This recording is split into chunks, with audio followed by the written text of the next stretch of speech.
Приветствую вас, жители планеты Земля. Пусть все те, кто посмотрит это видео, навсегда избавятся от этого противного, болючего, сухого кашля. Да будет так во веки веков. Аминь. Ну а теперь по делу. Значит, расскажу свой метод, которым я пользуюсь и избавляюсь от этого противного кашля.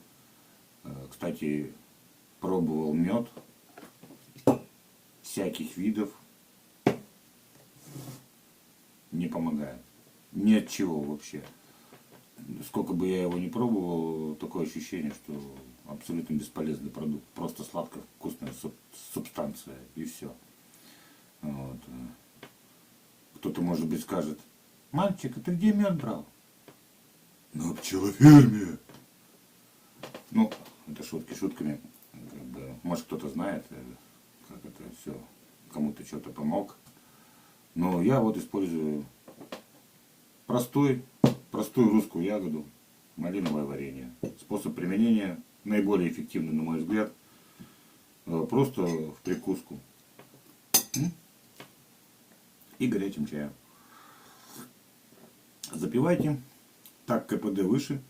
В прикуску больше съедите. Для еще большего КПД можно еще ложечку туда бухнуть. Еще эффективнее. Вот 2-3 кружки перед сном.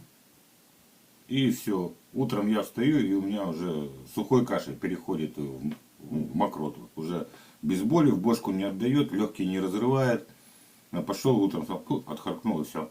Как бы мокроту. И там у кого как, в зависимости от иммунитета, там через 3 дня, у кого через неделю, у кого через 2, потом уже иммунитет его добивает, и все, как бы, и уже эта мокрота тоже проходит.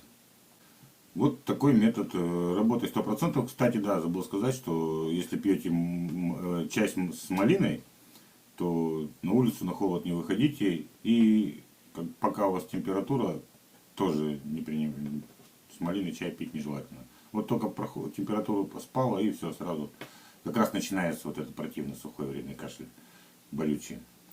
Вот, пишите свои методы, кому что как помогает в комментариях. Люди будут смотреть, читать, пользоваться этими методами и будут нам благодарны.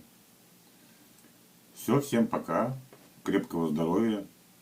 И смотрите мои ролики, много полезной информации там подчеркнете. Пока.